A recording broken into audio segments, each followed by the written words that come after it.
En Europe, le marché des pick-up est en pleine effervescence avec 25% d'augmentation des ventes l'année dernière et encore 19% cette année.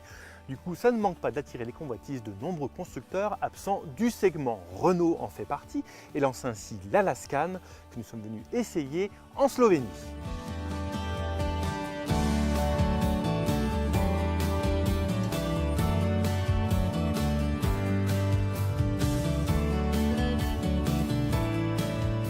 Pour cela, Renault peut faire confiance en l'expérience de Nissan pour lui fournir une bonne base de départ avec la plateforme du Navara, qui est aujourd'hui dans sa 3e génération, ce qui explique une esthétique très proche depuis la forme des vitres latérales jusqu'au feu arrière.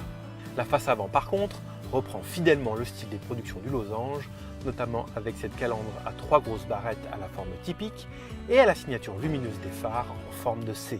Le Renault Alaskan fait partie de la catégorie des pick-up 1 tonne, c'est-à-dire que sa benne peut emmener jusqu'à 1000 kg de charge utile. Vous disposez de plus de 2,46 m² de surface de chargement ainsi que d'un système d'arrimage. Sa ridelle peut supporter jusqu'à 200 kg et vous pouvez tracter jusqu'à 3,5 tonnes.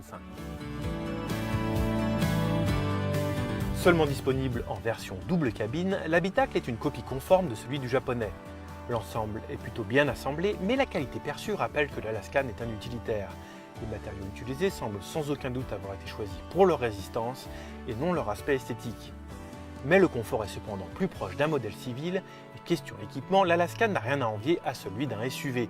Avec un système multimédia doté d'un écran couleur de 7 pouces et de la navigation, une caméra 360 degrés ou encore 7 airbags de série.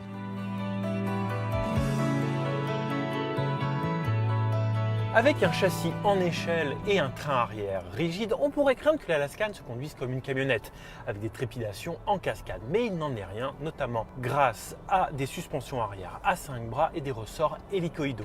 D'accord, on n'atteint pas l'agrément d'un SUV sur route à cause de mouvements de caisse très prononcés, mais rouler à son bord est loin de la punition, même s'il ne faut pas oublier qu'il s'agit d'un beau bébé de 5,32 m. Un peu rustique donc, mais c'est la concession pour pouvoir emmener 1 tonne et s'éloigner des sentiers battus. Là, il dispose de tous les outils nécessaires, comme 2 modes de transmission intégrale, un avec vitesse longue et un avec vitesse courte, un différentiel central électronique, un autobloquant à l'arrière ou encore l'aide à la descente. Côté moteur, un seul choix, un 4 cylindres de litre DCI disponible en version turbo 160 chevaux ou comme sur notre modèle d'essai en version biturbo 190 chevaux qui peut être associé à une boîte de vitesse mécanique à 6 rapports ou automatique à 7 rapports.